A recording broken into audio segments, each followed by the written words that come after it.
It's my pleasure to introduce you our presenter, Nicole Perr, MSW, LCSW. Nicole Perr is a highly experienced medical social worker.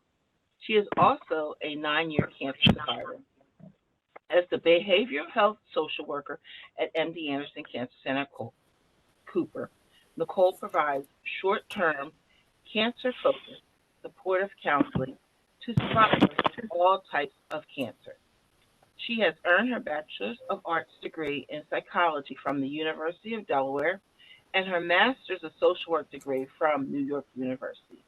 Now, without further delay, welcome Nicole. Thank you, Roxanne. And you can hear me fine? All is well there? Yes. Yes. Great, terrific. Yes.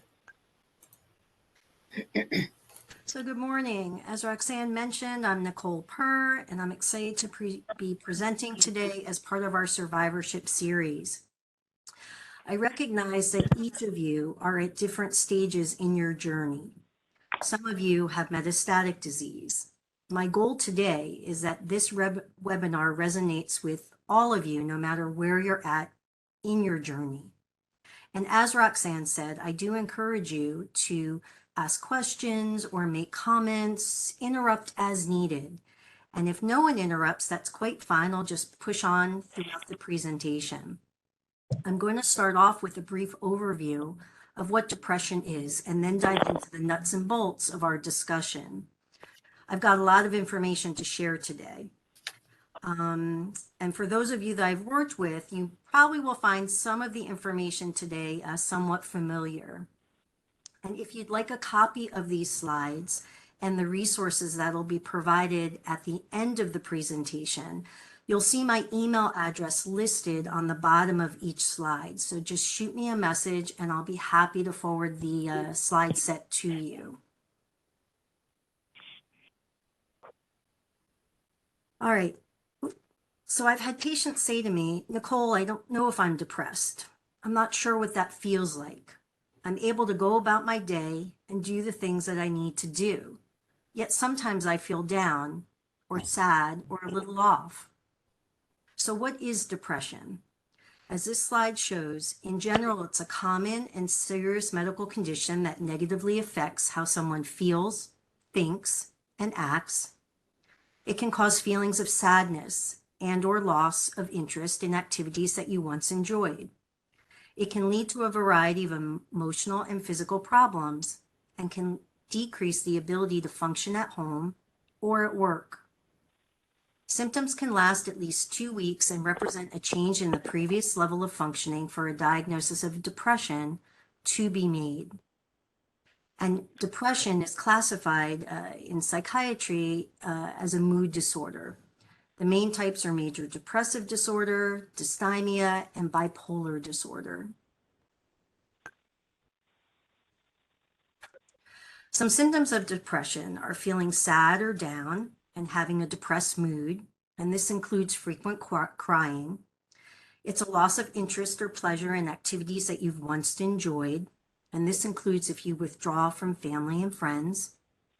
It includes changes in appetite, weight loss, weight gain, unrelated to dieting or your cancer treatment. It includes trouble sleeping or sleeping too much. It represents loss of energy and increased fatigue.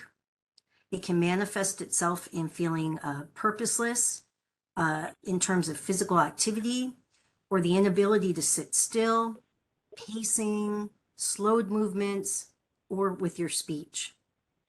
It's feeling worthless at times, perhaps numb, empty, irritable, hopeless, or helpless. It's difficulty thinking, concentrating, or making decisions, and this can include memory problems.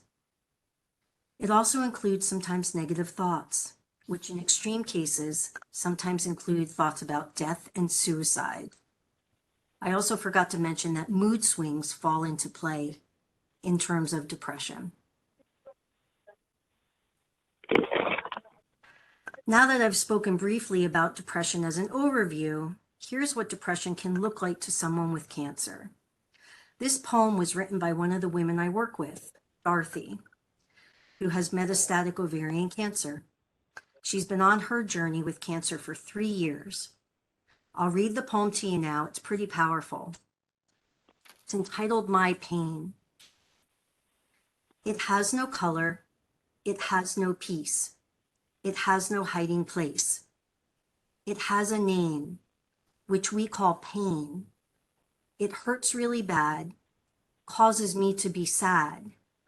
At times I even cry, thinking to myself, why? It's so many reasons that I could give. All I really want to do is live.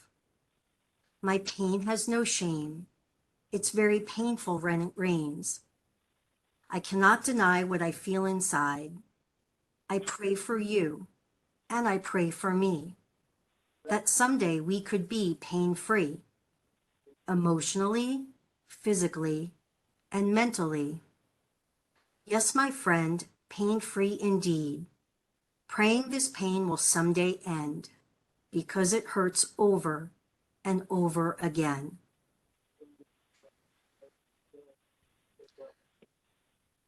A colleague once said to me, "There's no handbook to cancer," and she couldn't have been more spot on.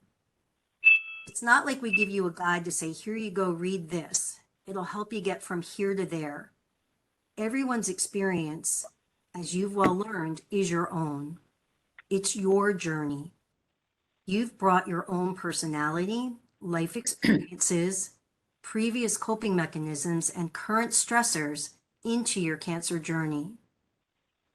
It's important to note that there are those of you who've entered your cancer journey with a history of depression, and those who may have become depressed as a result of your diagnosis and/or treatment. Regardless of which, the impact on your journey is the same, and it's real. Having cancer is devastating, whether it's caught early or metastatic. Once you hear the words, "you have cancer," your focus is that you have a life-threatening illness. You may be suddenly terrified by the possibility that you could die. You may have been forced to think about mortality at an age when it's not normal. You may have become paralyzed psychologically and be truly scared. You begin to grieve life as you knew it prior to your diagnosis. Pete, a 76-year-old with CLL, couldn't grasp his diagnosis. He would ask me, "Why is this happening to me? I don't feel like I have cancer." Pete shared he had a terrible concern for his health, noting that as soon as one thing was fixed, something else would break. Bernice, a 51-year-old with plasmacytoma and breast cancer, shared how when she first was diagnosed, she couldn't grasp having cancer as she didn't feel sick. She felt strong. She told me, "I don't even like to say the word cancer, as I don't want to own it." Fran, a 62-year-old with pancreatic cancer, shared that the day she received her diagnosis, she felt dread. She thought, quote, "I feel like this is the last day I'm going to feel like me." During counseling sessions, I hear over and over common themes described in different ways unique to each individual's journey. These themes are highlighted in actual statements shown here from patients that I've worked with. Many individuals dealing with cancer, no matter where they're at in their journey, seek validation that they're not crazy, that they're not alone. They're comforted knowing that what they're thinking and feeling isn't abnormal, that they are not the first to be expressing whatever it is that they're experiencing. They'll often say how good it feels to let the emotion out and talk to someone who isn't telling them what to do or how to think. They feel calmer just by verbalizing their thoughts and sometimes having a good deep cry. What I point out to the individuals that I work with is that when they describe cancer in that way, it's a journey of loss. It's loss of life as you knew it prior to getting your diagnosis. It's a loss of control over your body and over your health. It's a loss of independence. And most of all, cancer is really a loss of identity. It's important to remember that cancer is not only a journey of loss and uncertainty, but one of isolation. The individuals I work with consistently describe how they feel lonely, that no one understands, that no one truly gets it. Even those with big support systems and who may be strong in their faith can feel tremendously alone. This is particularly true for younger individuals. The pandemic added an extra layer of isolation to the mix. You were deprived for an extended period of time of the outlet you normally turn to for comfort and relief and connectedness. Even now, COVID causes extra stress for those of you who are immunocompromised. Lillian, a 53-year-old with uterine cancer, described it as follows. I used to go out a lot, and now I only go out for doctor's appointments. Sometimes I want to go somewhere, but I don't want to get sick and be around a lot of other people. And I decline. It makes me feel sad, like I'm losing a part of who I am. Tyson, a 71-year-old with colon cancer, described it as all of a sudden feeling overwhelmed, having a fear of floating around and not being anchored, just like an astronaut floating alone out in space. What happens when we feel isolated? We become hopeless, discouraged, and dejected. We turn inwards and shut down. This can cause depression to any degree.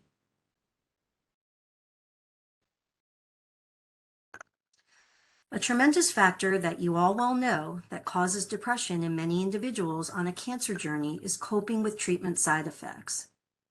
Not only do you need to adjust how your body is reacting to treatment, it's how others around you understand this experience. This ties into invisible versus visible side effects. Cancer is trauma. It's traumatic. It's invasive, and the treatment that you've endured is even more invasive. Some have described it as barbaric. Some describe chemo as poison versus medicine. Your body and spirit can deteriorate and do so rapidly. You may be frustrated, disgusted, and angry as you experience the darker side of treatment. Side effects are almost certain and interfere as you try to live each and every day. Unfortunately, these challenges become the new normal and an ever-changing one. They make it hard, sometimes impossible, to predict and plan. Individuals will often say to me statements like, my husband doesn't get it, my friends are tired of me being so negative, or my kids can't understand why I'm having trouble getting dinner on the table every night. They endorse how loved ones question why they're sleeping all the time. They express difficulty remembering simple things, especially when it comes to work responsibilities, things that they've been doing routinely for years. Individuals may find it hard to focus and concentrate as well as they could before treatment. They experience word-finding difficulties and lose their train of thought. Chemo brain or brain fog is a real phenomena experienced by many survivors of all ages at all stages in their journey. That, in conjunction with fatigue, can become not only overwhelming, but debilitating. Rob, the 57-year-old diagnosed with non-small lung cell cancer that I mentioned on the previous slide, described it as follows. I am so tired of having to pay attention to everything I do. I want to be in control, and I'm not. It's much harder for others to understand and recognize the degree of exhaustion, mental fogginess, and pain you endure, as these are invisible side effects of treatment. Invisible side effects are harder, obviously, for others to relate to, as they're not tangible like visible ones, such as hair loss, weight gain, or weight loss, which allow others to have the opportunity to show compassion, empathy, and concern.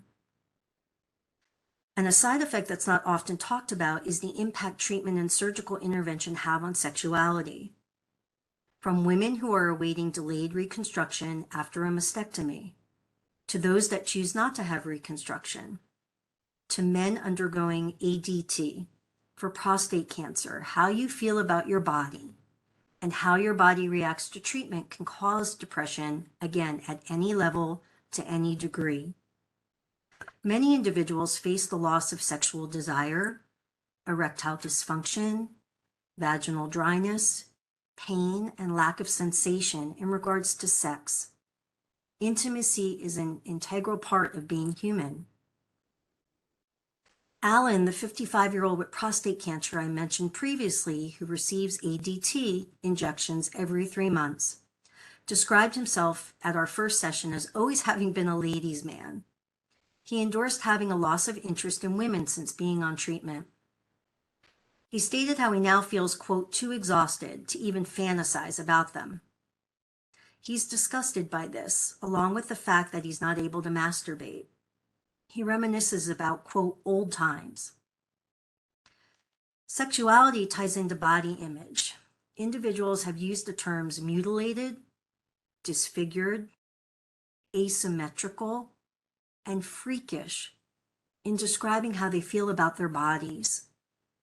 They're extremely self-conscious and often feel undesirable.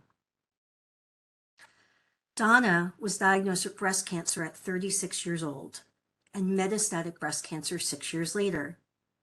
She endorsed depression over excessive weight gain and couldn't grasp or accept this change in her appearance. When Donna looks in the mirror, she would stare back at herself in horror and ask, "Who is this?" Sometimes treatment side effects are so severe and debilitating that you may not have been able to complete your full course of treatment or have chosen not to. The elements of disappointment and fear then come into play. You may feel guilty that you had to stop treatment and worry if what you did receive was enough to prevent your cancer from growing, spreading, or coming back. Another factor that causes or exacerbates depression is that these side effects can linger long after treatment is completed. This realization is extremely difficult to accept. Individuals, especially loved ones or their loved ones, often assume that once active treatment ends, that their lives and their bodies will, quote, go back to normal, that the fatigue and the mental fogginess will subside. Individuals consistently share with me that they feel lazy or guilty, that they feel sorry for themselves, or that their loved ones, that they're not doing more, or are back the way they were prior to their treatment. Individuals struggle believing that they aren't progressing as they thought they should be, whether that's physically or mentally, that they're not functioning as they normally do. These residual side effects of treatment are devastating as people try to navigate establishing a new normal at that point in their cancer journey. Sometimes when a new line of treatment is presented, or a new round of chemo or radiation is recommended, particularly when it wasn't part of your initial treatment plan, patients may say they just don't have it in them to go through it again, knowing this time around what to expect. They're afraid of, disgusted over, and depressed knowing how their bodies will break down after having already gone through that specific treatment once or twice, and sometimes more than that. They may question if it's worth even going through it, knowing that it'll prolong their life. The dilemma can be agonizing.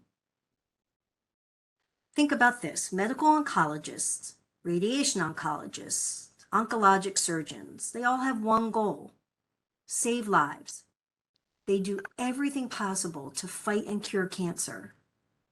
A physician's greatest concern is that cancer will recur, metastasize, and that their patients could die. They focus on helping patients live. However, the treatment that is offered does not always allow individuals to live life. In other words, prolonging life doesn't always equate to having quality of life.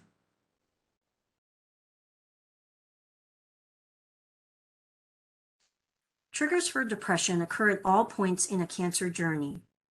The stress can be felt physically, emotionally, and mentally. These feelings can be overwhelming and affect quality of life, so that seeking emotional and psychological support may be in order at any point along the way. Diagnosis itself is often the biggest trigger. Life as you know it changes forever, and your perspective on life shifts. You're trying to figure out, how do I navigate this? What does having cancer mean to me? It's often a state of constant chaos, information overload, emotional fragility, and fear about the future.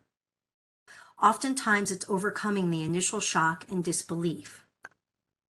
Joan, a 74-year-old with ovarian cancer, described it as feeling like a whirlwind or a tornado.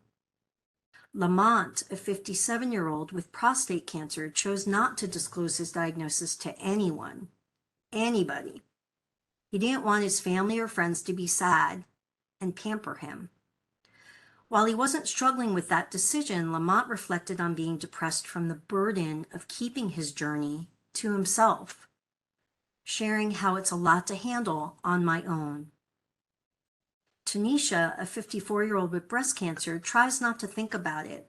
She noted she can't control her cancer and shared how, quote, "It depresses me to speak about it, so I don't claim it.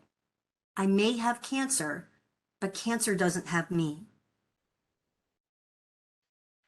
If we're naturally pessimistic, if we're someone who normally tends to repress feelings such as anger, if we have a pre-existing psychiatric diagnosis, history of suicide attempts, substance abuse, any past trauma, all of these tremendously impact how we approach our cancer journey and any subsequent cancer-related depression.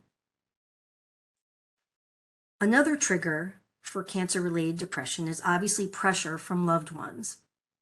You may feel as if you're expected to be yourself, to have the same energy, to be who you were prior to your diagnosis and treatment, whether during active treatment or after completing treatment. You're so strong, you're a warrior, stay positive, you've got this, you can do this, you're going to beat this. While our loved ones mean well, and they're trying to support you, they'll say and do stupid things just like those statements. Because the reality is we don't always feel strong, we don't always feel positive, and we're not warriors. Yet at the same time, we don't want to be weak or feel as if we are a burden. The flip side of this is the pressure that we put on ourselves. When we get sad or depressed due to the impact of our cancer diagnosis and treatment, our personality and behavior begins to shift. We may feel guilty about how we're not communicating better. We might be more impatient or getting easily angry with our loved ones. Neka, a 39-year-old with gastric cancer, focused on the impact of her journey on parenting, particularly with her 5-year-old son, who is highly attuned to her illness. Her son is fixated on the possibility that Neka could die due to her cancer. Neka feels like a fraud, lying to her son in attempts to comfort and reassure him. Like Neka, you might be worried about the impact of your journey is having on your loved ones. Again, we don't feel like we want to burden or disrupt anyone's life. We already discussed treatment side effects. Experiencing relapse, recurrence, and disease progression can also trigger depression. Individuals will often say to me that during their first go around with cancer, that they were positive, that they were able to move forward fairly well in their journey. The second or third time around, however, is different. It's more difficult mentally and emotionally, and that they don't feel as strong or confident. It's harder to push through.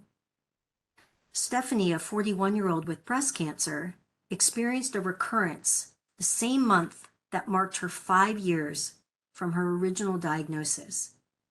She struggled to come to terms with why her cancer came back versus other young women she knew who had had breast cancer around the same time she had, but were doing well in surveillance. She shared amidst tears during a session, "I'm trying to raise my children and lead a normal life, and this takes over my entire existence."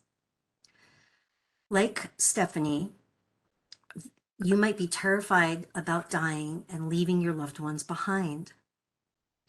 For those who haven't experienced a relapse or recurrence, the fear is pervasive among all survivors, myself included.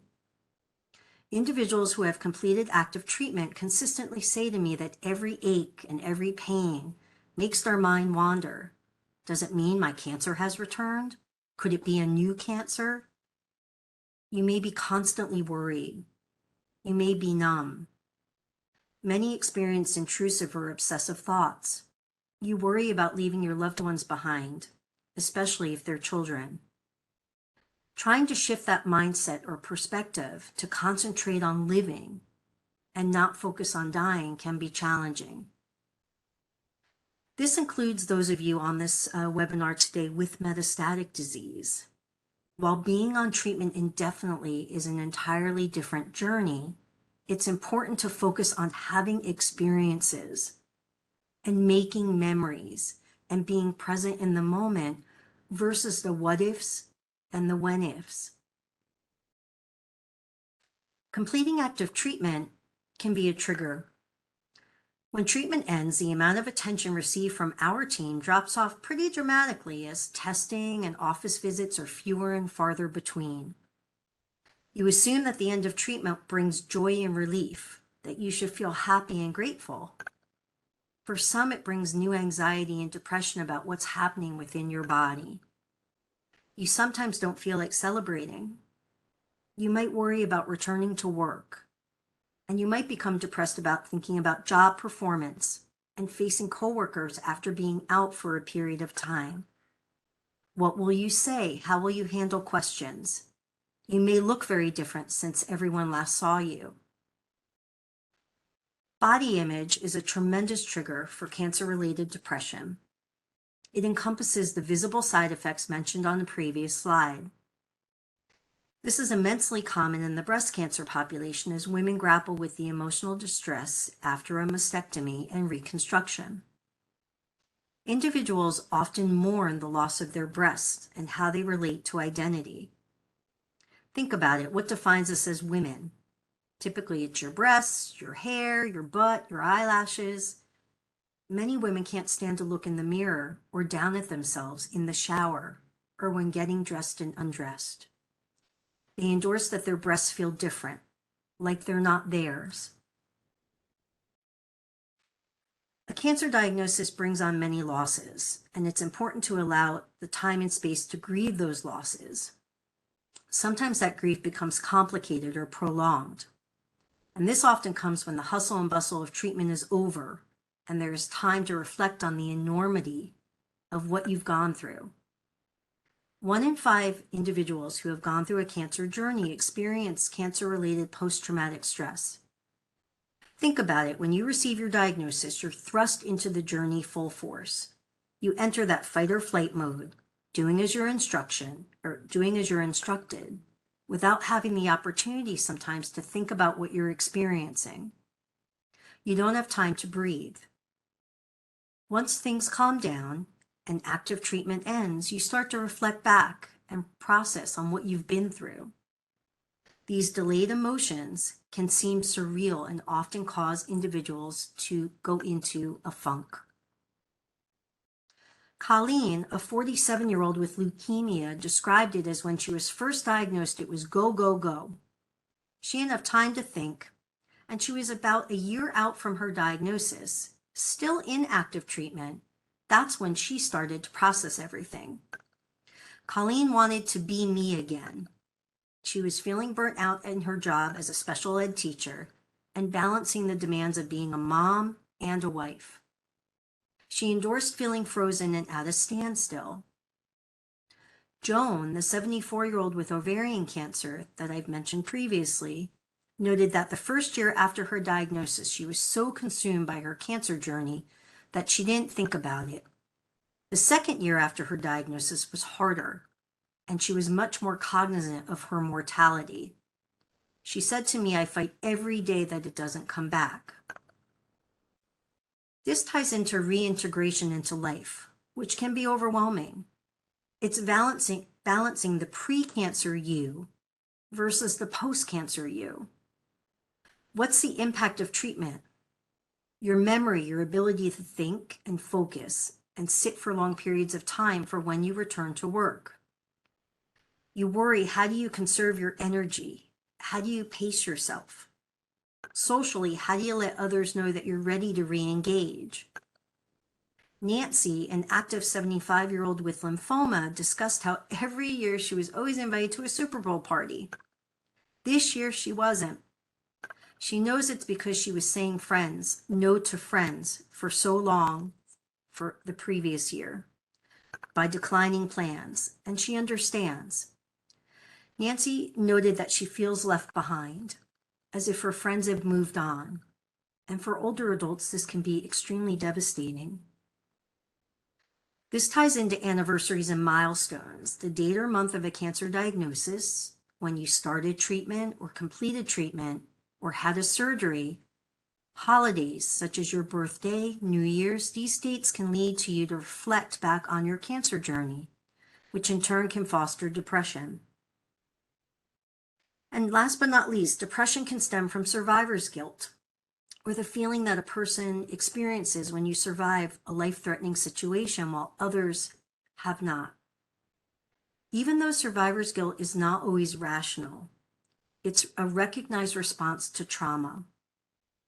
This is completely normal, and it's important for survivors to process the guilt, the grief, the fear, and loss that accompany a traumatic event and loss of life.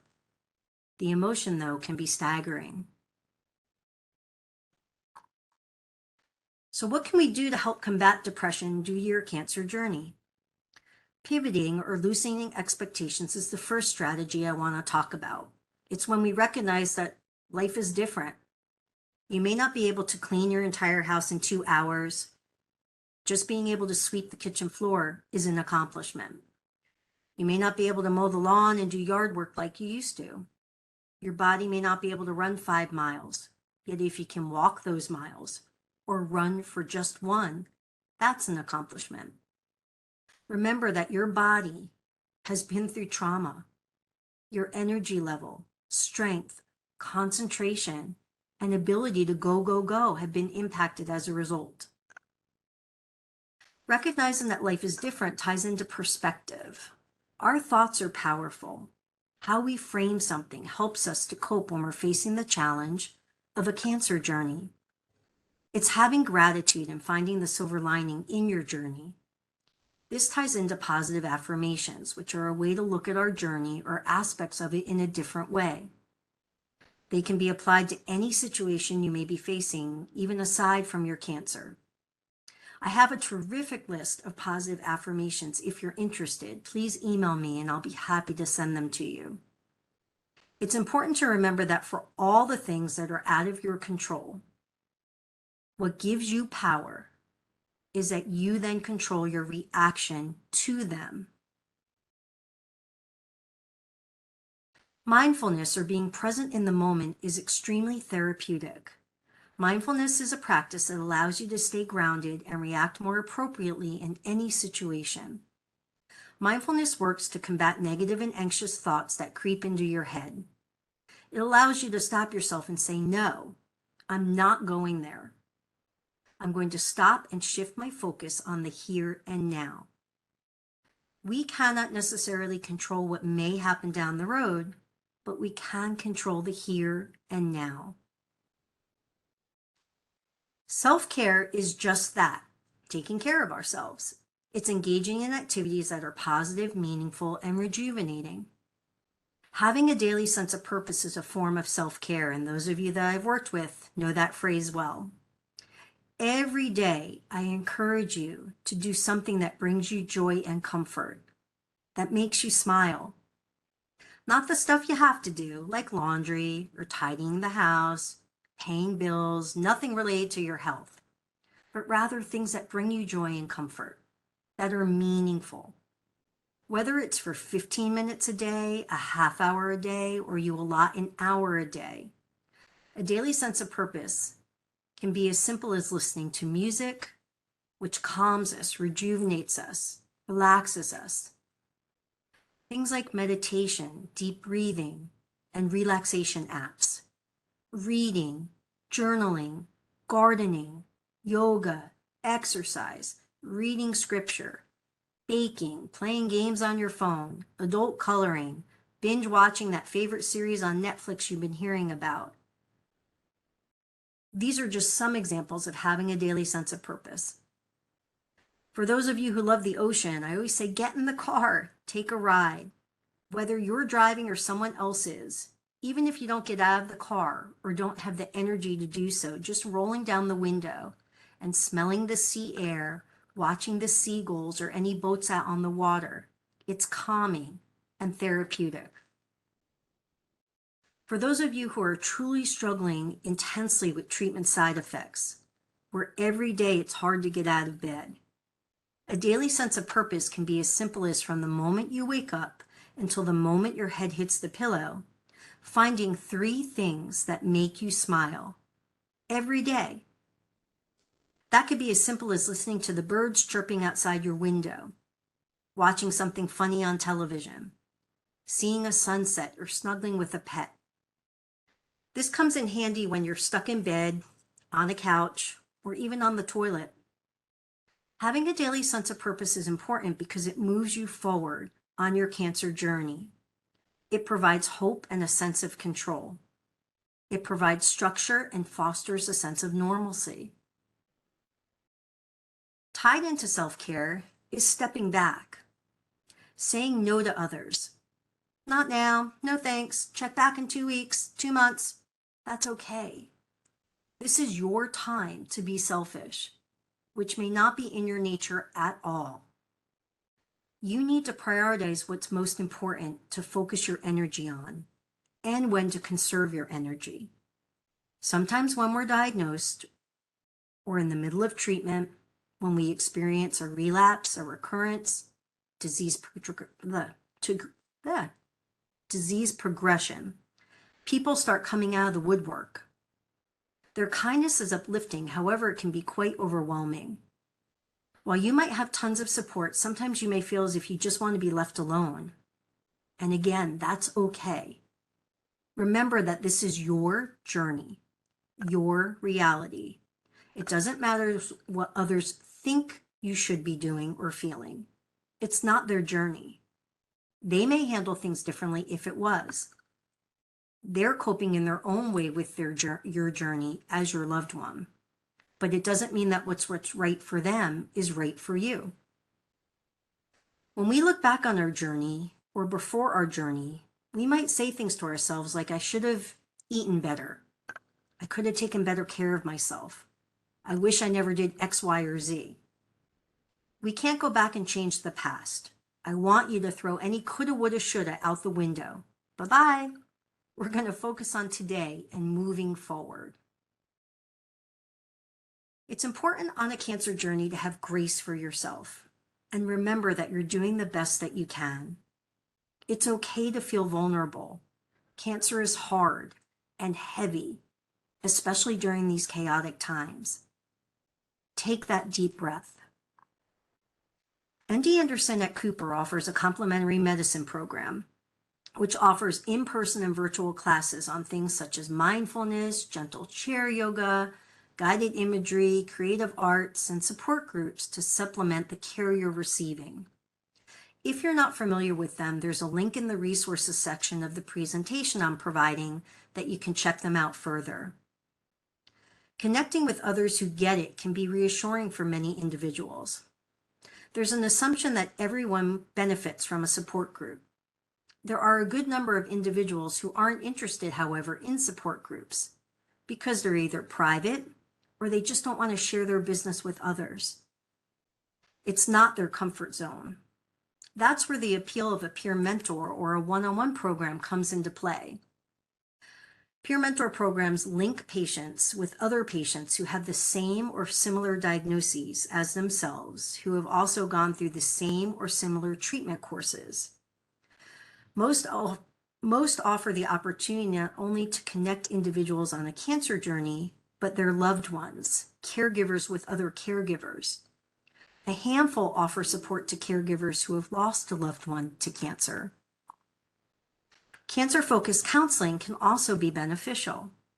Having a safe, non-judgmental space to be open, to be raw, to have a good cry, and say things to someone that you're not always able to say to your loved ones because you're afraid to upset them or burden them can be powerful. Myself, along with Dr. Sarah Fishman, a psychologist here at the center, are available to provide such support within the center. There are also various therapists out in the community who are experienced with cancer or chronic illness. And last but not least, sometimes individuals benefit from psychotropic intervention, which is the fancy word we use to say antidepressants.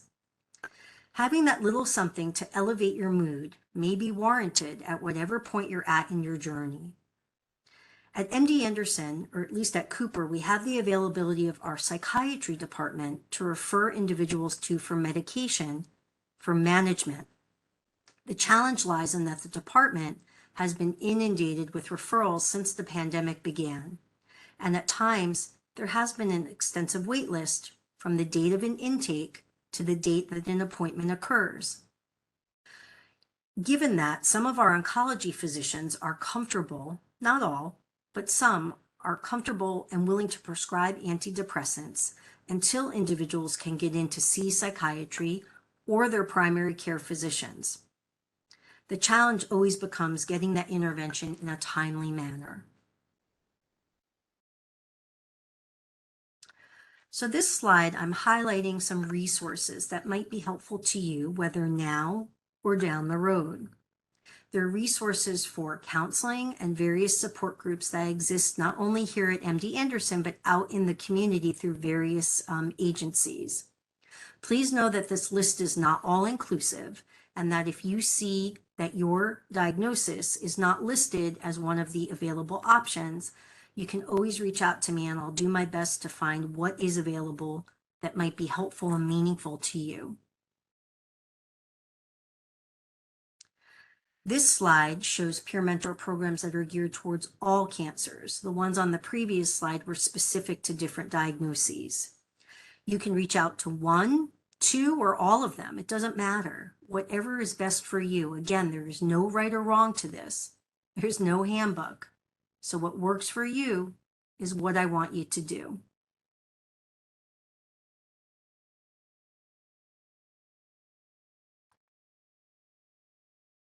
This slide just has two crisis resources. You might have heard on the news within the last couple of months about 988, which is a crisis line similar to 911 that individuals can call throughout the United States to get help for mental health crises. And while I'm certainly not advocating that everyone on this call is in extreme emotional distress, there may be times going forward, whether it's yourself or a loved one, that you might be in need of these resources. They're good to have in your back pocket if ever needed, and certainly not just for cancer-related stress, but any other emotional distress.